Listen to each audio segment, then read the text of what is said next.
한국어 단어 조성 원리를 통한 한글 문해력 강좌 한자 공부의 왕도 433번째 시간인데요. 오늘 우리가 체크할 첫 번째 한자는 막히다 라는 의미의 체자가 되겠습니다. 막히다 라는 의미의 이 체자는 여러 가지 측면에서 쓸 수 있는데요. 예를 들어서 도로의 교통 상황이 좋지 않다 라는 의미도 되지만, 소화가 잘 되지 않다 또는 밀리다, 막히다 하는 여러 가지 의미로 쓸 수 있다 라고 보시면 되겠습니다. 하나, 둘, 셋, 넷, 다섯, 여섯, 일곱, 여덟, 아홉, 열, 열하나, 열둘, 열셋, 열넷 해서 총 14획에 해당하는 한자가 되겠습니다. 막히다 라는 의미의 체자를 살펴보고 있습니다. 체자는 막히다 또는 밀리다, 지체하다 이런 의미로 쓰이고 있다 라고 보시면 되겠습니다. 체하다 라고 하는 것은 소화가 잘 되지 않고 더부룩하다 그런 의미를 가지고 있고요. 지체하다 라고 하는 것은 할 일을 제때 하지 못하다, 연체하다 라고 하는 것은 납입할 금액을 제때에 지불하지 못하다, 체납하다 라고 하는 것은 연체하다와 같은 말로 쓰이고 있습니다. 납부를 지체하다 그런 뜻이죠.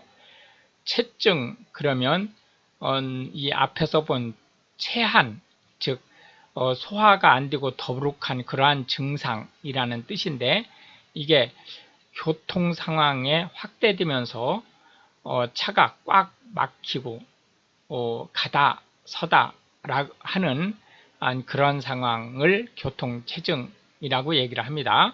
정체하다 라고 하는 것은 차가 계속 원활하게 빠지질 못하고 가다 서다 하다, 통상 정체라고 하면 시속 30km 이하로 달리는, 즉 예를 들어서 아동 보호지역이라든지 이런 데에서 30km 이하로 가는 것이 아니고 차량이 많아서 어쩔 수 없이 30km 이하로 달리게 되는 그런 상황이죠.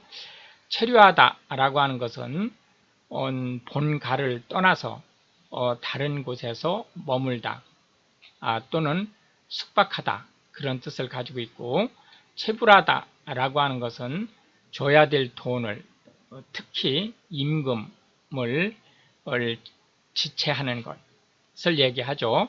적체하다 라고 하는 것은 무엇인가를 쌓아놓다, 창고에 뭘 쌓아놓다 라는 의미인데, 그런 원래 이제 그런 말이지만, 적체라고 하는 것은 무엇인가가 원활하게 되질 않고 막혀 있다 라는 의미로 쓰이고 있습니다.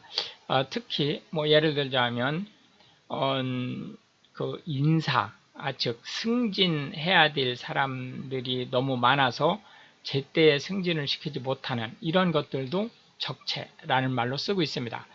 해서 막히다 라는 의미의 체자에 대한 상대 개념으로는 잘 통하다 라는 의미의 통자를 들어 보았습니다. 두 번째로 체크할 한자는 마치다 라는 의미의 필자를 살펴보도록 하겠습니다.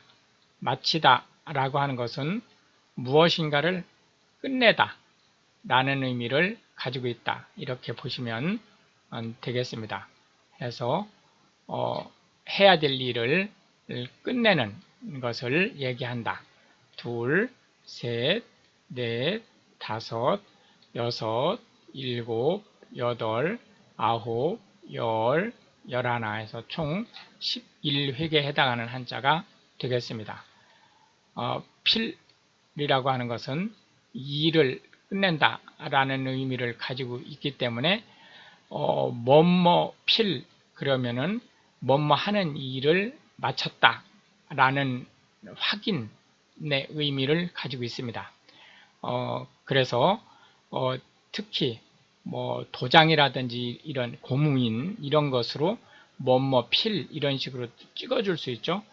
그러면 그 일이 맞춰졌다. 뭐 예를 들자면 이런 식으로 빨간색 그 고무 도장을 찍고 뭐 검수 필 뭐 이런 식으로 그 확인을 해줄 수 있죠. 그러면은 검수가 맞춰졌다 라는 그런 의미를 가지고 있다는 거죠. 필하다 하는 것은 무엇인가를 맞췄다는 거고, 미필은 맞추지 못했다. 군필은 병력 의무, 한국에서 특히 병력 의무를 마쳤다. 미필자, 그럼 병력 의무를 마치지 못한 자. 필경, 결국엔 그런 뜻이고요. 피력, 그러면은 역사를 마쳤다. 무슨 일인가를. 역사라고 하는 것은 좀 소소한 일보다는 좀 규모가 있는 큰 일, 중요한 일, 이런 뜻을 가지고 있죠. 해서 그런 중요한 일 또는 큰 일을 마쳤다. 그런 뜻을 가지고 있고요. 마치다 라는 의미의 필자에 대한 상대 개념으로는 뭐뭐 하는 중이다, 뭐뭐 하는 가운데에 있다 라는 뜻의 중자를 살펴보았습니다. 마지막 세 번째로 체크할 한자는 반딧불이라는 의미의 형자가 되겠습니다. 우리가 반딧불이는 개똥벌레라고도 얘기할 수 있습니다. 해서 반딧불이 또는 개똥벌레라는 의미의 형자를 살펴보도록 하겠습니다.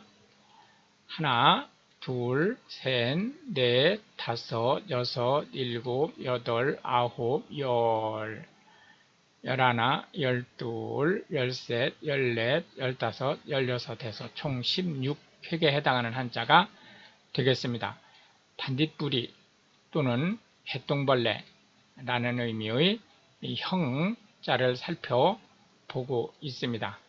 형자가 들어가는 말은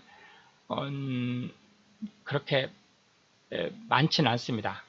그런데 이제 특히 현대 한국어에서는 더더욱 그렇게 이제 많이 쓰이지 않는 편이니까요.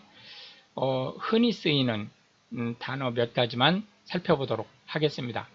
형광이라고 하는 것은 반딧불이 그 꽁무니에서 나오는 불빛을 얘기하는 거죠. 해서 형광등 그러면 그 관 속에 수은 등 가스를 넣고 방전시켜서 라이트를 만드는 그러한 기법을 얘기하는데요. 백열전구와는 달리 눈부시지 않고 은은한 조명을 해주기 때문에 대단히 많이 쓰였던 LED가 발명되기 전에는 대단히 많이 쓰였던 그 전등이죠. 형광청백제라고 하는 것은 특히 흰옷을 중심으로 해서 그 세제에 섞어서 옷을 아주 밝고 희게 세탁해주는 그러한 제재로 보시면 되겠고, 형광염료라고 하는 것은 녹색, 푸른 빛이 나는 그런 형태의 이 물감, 특히 이제 그 빛을 받았을 때 그 반짝이는 그런 형태를 많이 띠고 있죠. 형설지공이라고 하는 것은 반딧불이의 불과 달에서 나오는 빛을 이게 눈설자죠. 눈에 비치는 그 달빛을 이용을 해서 밤 늦게까지 공부를 해서 성공을 했다라는 의미의, 즉 열심히 공부해서 출세했다라는 그런 의미를 가지고 있습니다. 해서 개똥벌레, 반딧불이라는 의미의 형자에 대한 상대 개념으로는 달빛이라는 의미의 영자를 살펴보았습니다. 이렇게 해서 이제 오늘도 우리는 3개의 한자와 각 한자에 대한 현대 한국어에서 자주 쓰이고 있는 9개씩의 단어 및 그 상대 개념의 한자를 살펴보았는데, 이것이 한글 문해력 향상에 도움이 되고 특히 외국인으로서 한국어를 배우시는 분들한테 한글 단어 조성의 원리 및 파생의 원리에 대한 폭넓은 이해를 할 수 있게 되기를 바라겠습니다. 시청해 주셔서 감사하고 우크라이나를 위해 기도해 주시면 더욱 감사하겠습니다.